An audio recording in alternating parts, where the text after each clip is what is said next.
shows, all these clips have sort of a family-oriented feel, so gather Grandma and Grandpa, the kids around the set, and give thanks that you're nothing like these people. Coming up on this program, the family dog gets a lesson in love. A lazy husband wants his pregnant wife to keep on stripping down at the local joint. And look out. Ooh, Margie's got a hot buttered knife. And we'll tell you about that. Yeah. Oh, that deserves an applause, no question. First up, though, we're going to start out with the story of a couple who hired a babysitter to look after their kids and got a great deal more than they'd ever bargained for. Ramona and Barry were married for, I guess, 8 long, happy years before TJ came into their lives. Originally, she was just minding the children, just doing her job as a babysitter. And as time passed, however, she began tucking Barry in as well, Barry being the husband. Where was Ramona while all this was going on? For that information, we turn now to Sally Jesse Raphael. How could this thing with the babysitter have happened? I found TJ, and I find TJ very, very attractive. Because she's a white piece of trash. I find... You are a nasty whore. You better watch your mouth. You better watch your mouth, Ramona. You better watch it. You're calling me trash. When you were a whore, you weren't there half the time to know it. Anything that was going on in your house. TJ... I knew that if you were my husband. If you would have been doing it, he wouldn't have had to come to me. Oh, There it is. There it is. Okay? If my wife was home... And I suppose you were doing it well enough for him not to do it with anybody else. If my wife was home, I don't and my think wife so. was taking care of her family and taking care of her husband, there wouldn't have been a need for TJ to start with. Or any other bimbo off the street. TJ was in the house. TJ was in the house, and every other bimbo that could and would was in the house. Happy Thanksgiving, America!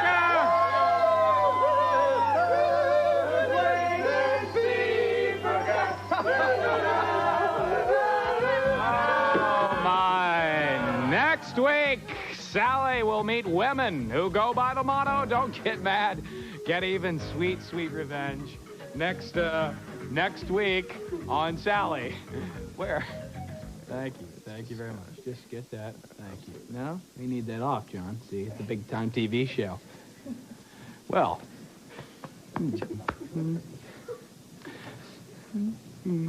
That was fun. Well, you know, there's something magical about seeing the holiday season through the eyes of a child. No question about it. This year, Jeff and Alicia will be doing just that. Excellent work, by the way, folks. It's true, America. They have reproduced. When we last heard from them a couple of months ago, Alicia was about to give birth to what would be their first child. It should have been a very happy time for this young couple. Unfortunately, Jeff was very upset with his wife because, well, she wasn't taking care of business. What business might that be, you're wondering? Let's see if Jane Whitney can get to the bottom of this. It's very hard for me to sit here and to tell you that, I guess... The bottom line is that's where the money is. I'm talking. All right, but let me just... The bottom line is that's where the money is? That's where the money is. Sex sells. You know, Shut up, Jeff. Why should I go in slave construction work, working 8, 16 hours a day, when I could take her to the set? She works 1/2 hour and comes home, brings home more money than I can make in 1, 2 months. Why? Okay, then tell me this. Why should I, number one, take my clothes off to feed your fat mouth? Because...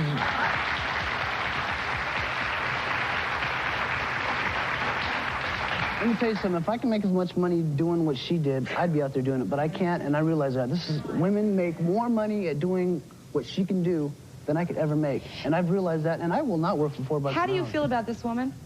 I love her very much. And what is your plan for the future with her? Right now, we're talking, well, obviously, we're temporarily out of service. But well, let's explain that to folks who may not have noticed. Oh, I'm sorry.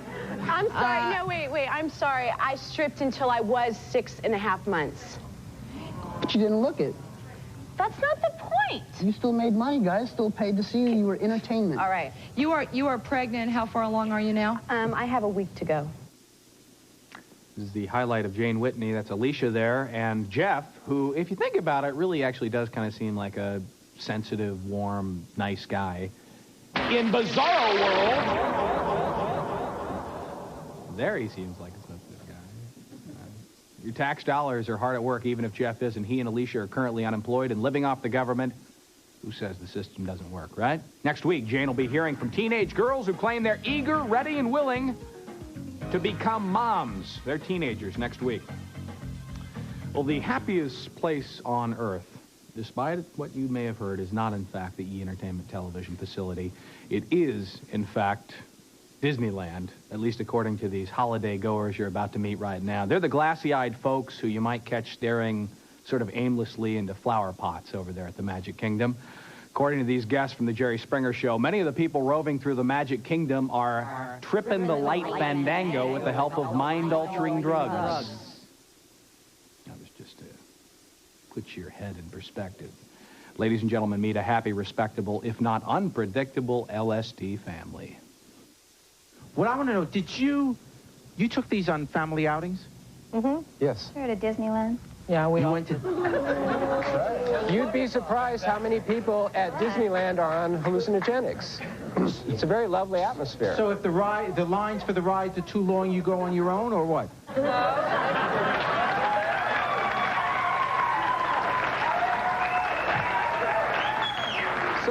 So Jerry, yeah, sometimes. So what if we did? So what if we went on our own? What's wrong with enjoying life? If I got to wait on a line, why not? Yeah. Makes the wait on the line much more enjoyable. It's not a ride. It's not like I'm flying through the air. And what is it? What's wrong with enjoying life? Why don't you tell us what Okay, maybe I would be at Disneyland, and maybe I'm standing next to some beautiful flowers, you know, in a little planted flower bed. So, you know, I'm waiting in line, but I can look over here and I can see the flowers, and maybe I'm looking at them differently than I normally would. I'd maybe notice them, but on the L, maybe I would be looking at them, in them, thinking about how beautiful they are, the color, how rich it is. I'd be noticing the air around me. You know, people, they talk about the walls breathing. Well, that's not scary. That's not frightening. Oh, now, see, I always thought of breathing walls as being just that, scary and frightening. Sort of a wonderful combination. But Jerry also heard later in the program from a clinical consultant who actually came on the program and said, no big surprise here, taking LSD is in fact harmful to your health. And later in the show, the entire LSD family here drove home together, and that was the conclusion of the program. Next week, Jerry searches for the ultimate wife for the gorgeous hunks on his panel. It's a very special dating game edition from our friend in Chicago, Jerry Springer.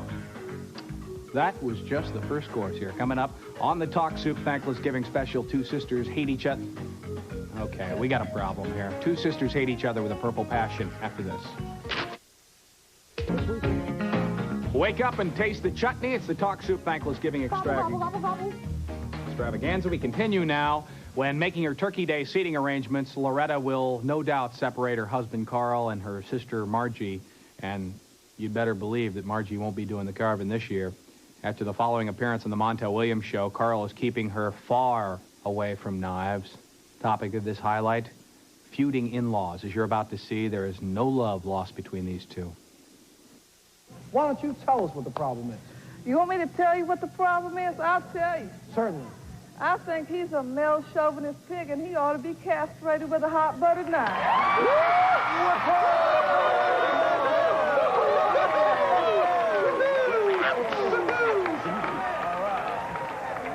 A hot buttered knife. Yeah.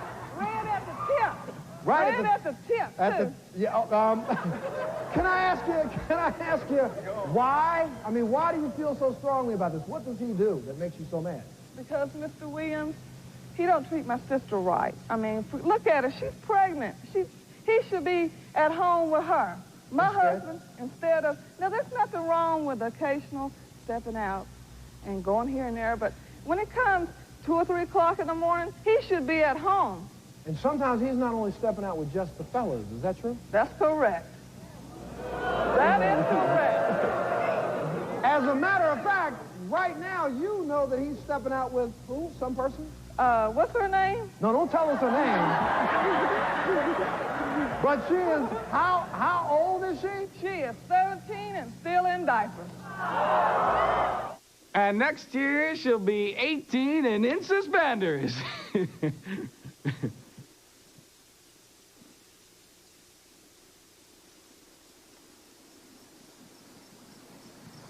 Well, in his defense, Carl claimed that the woman he's cheating with is actually 18. He says, he'll eventually get around to breaking up with her, too.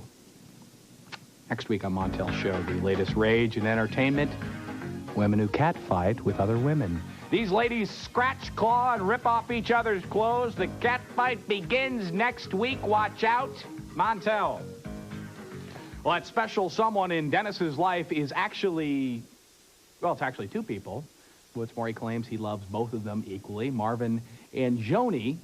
They used to be man and wife. Then Dennis, like some homeless turkey, came burrowing himself into the picture and began sleeping with each of them. Now he and Joni are married. He and Joni are married, and Marvin is the happy other man in this bizarre three-way relationship. Up next, Joni tells Jane Whitney what life is like when your husband's mistress is a mister. I'm happy because she's happy. That sounds really nice, but do you understand why a lot of people might have trouble actually buying that? I mean, this is not a real conventional kind of situation. Yeah, I can understand. Yeah? But I hurt her, and I could understand why she divorced me. But she divorced you, like, really fast. I mean, it was like you were still in the picture, and you two were off together, and you even helped plan the wedding? Yes. Well, see, he had us choose. He had me choose between both of them. So I took off with Joni, and he stayed back where he was. Right. And then we came back, and we got him again, and he seemed more happier now. You know, instead of being by himself, he's happy with us, and we're happy with him. When did you start to get a sense that you could live together, the three of you, as a three-way marriage? I mean, you're getting married. Theoretically, most of us think of getting married as going off on a new life and we forsake all others. But you didn't think that way. Well, I'm not doing nothing wrong. I'm not having sex with this man. I love this man. I'm only having sex with my husband. But your husband's having sex with your ex-husband. I'd rather have him having sex with him than another woman. Well, this calls for the Talk Soup expression menu. Recommended Talk Soup choice, letter F. Next week, Jane will hear from a mom who's upset because her son is dating a woman older than herself. She's 39, and he's 18. That is going to be one wacky show. You thought E was the letter? No, clearly F. Committee voted on it. Well, you can bet Ruby and Mary Ellen, they're sisters, they're going to be fighting over this year's Thanksgiving wishbone. If Ruby gets the bigger piece and has her wish come true, Mary Ellen will quit acting like a snob and stop being their mother's favorite. If Mary Ellen gets her wish, Ruby will have her tattoos removed and get a little class. These battling sisters told Jenny Jones all about their ultra-rocky relationship. She can't have a reasonable job. She can't wear reasonable clothes. She always has to look like she's on the upper side of town. Well, what's wrong with wanting to have better things and to better yourself? If that's the way you want to be, why have a snotty attitude with everybody that's not in your class? So it's not the clothing thing, it's the attitude thing that bothers you. Yeah, she has a prissy, snotty attitude. Well, I have friends that we grew up in a pretty bad neighborhood, and all my friends, you know, are lower than I am, which... You know, the only reason I say that is that I'm the only one out of my whole class that I went to school with that graduated, that doesn't have a kid. Because you gave yours up for adoption, right? Right. To make myself better. To make she gave her child up for adoption so she can have a better life for herself. And for my child, so I wouldn't have to live the way that my child would have to be brought up the way I was brought up. How do you feel about the fact that she gave her child up? That's where it really went. She's a whore as far as I'm concerned. I told her that. I'll tell her that till the day I die. If you're woman enough to lay down, spread them legs, and get pregnant, you ought to be willing enough to try to raise that child to the best of your ability. Instead of giving it to somebody. Could be a possible quote of the year in there. Girls are so hostile towards each other, they had to be driven to Jenny's show in separate vehicles. On next week's show, Jenny meets a man who says his ex-girlfriend is trying to destroy his current relationship. She's even physically attacked his current love interest. Don't say you're full already. Still to come, a dad teaches his son to despise all women, and an armchair quarterback screams his fool head off. Like forcing down a second helping of sweet potato pie. It's the Talk Soup Thanklessgiving special. Greg Kinnear back with you. No special would be complete without our friend Richard Bay. So if we could, let's see if we got a little something in there. Fred, huh?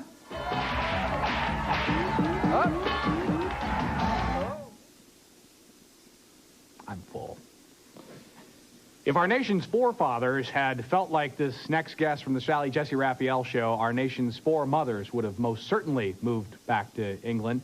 His name is Phil, and he thinks that women were put on this earth to take orders and abuse from guys like himself and his son Tony, who's just 13 years old. This is kind of an ugly clip, but it's the holidays. I would like to know, God created man and he created woman, but who the hell created you? My mother. Chelsea, go for it. Get away from him. Take off. You deserve much better. And Tony, don't listen to your dad. He's abusing you whether you know it or not yet. He is child abuse. That is full stop. You know what? You're just another woman anyway. Why should I listen to you?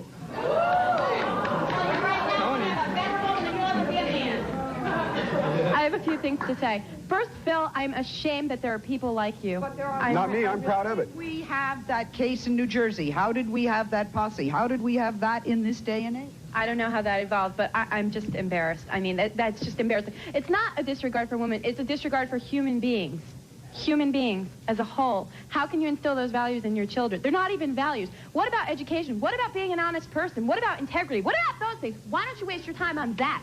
And Hey, let me tell you something. If I wasn't an honest person, would I be sitting right here telling you how I feel and think? Excuse me, I'm your telling wife. you my honest opinion. Chelsea, and you know what? If get you away never from had him. a real man, He maybe is not you'd have a doing different anything opinion. for you. He's not doing anything for your self-esteem. I didn't hear what he said. I didn't hear what he said. But, what did you say? I said if she'd ever had a real man, she'd have a different opinion. You call yourself a real man? You're not human. About 6 months ago, Sally Jesse Raphael, Tony is just age 12. He currently has 4 girlfriends. Next week, Sally talks to women who are controlled by their overbearing husbands. No matter how hard they try, they're trapped and they can't get out. Next week on Sally. Well, while his family's off breaking bread this Thanksgiving and slicing the bird, rest assured, Chuck will be in the other room glued to the various bowl games. As Jenny Jones learned, Chuck is a bit of a sports fanatic, I guess you'd call him. In fact, he's so addicted to athletics, his wife, what's her name, feels completely neglected. Let's hear their side of the story now. You're obsessed with all kinds of sports, and the Redskins especially. You brought some videotape to show us? Yeah. We have videotape. Oh, me. What is this?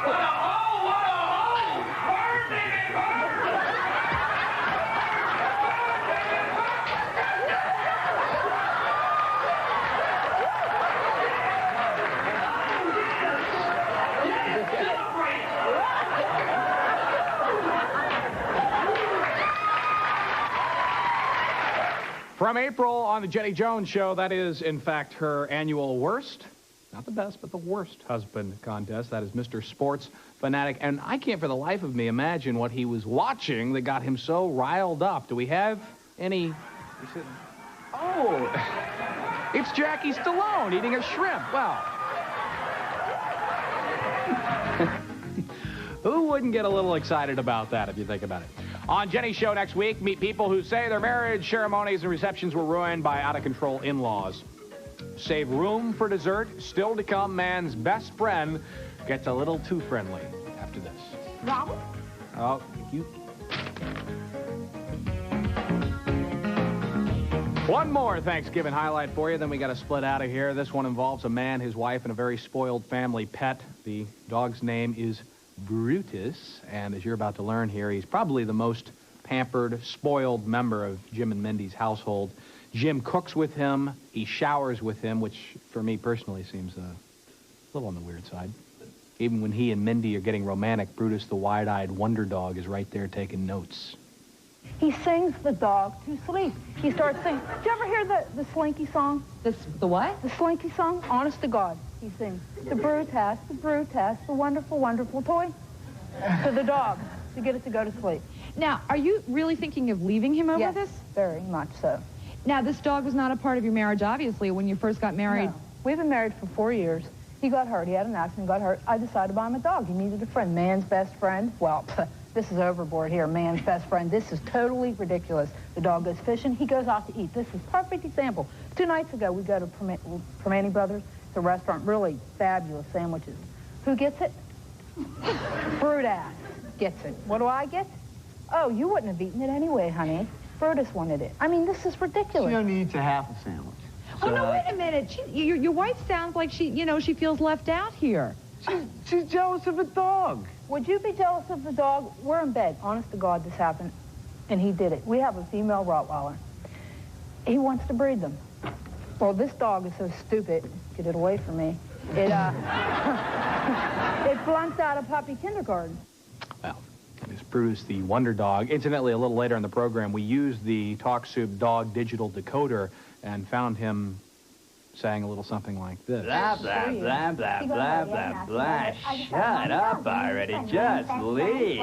Leave us alone. Back here. Yeah, there it is. Next week, Jane meets men and women who are determined to have unprotected sex. And that is going to do it for this Talk Soup Thanklessgiving special. Happy holidays, everybody. Ho!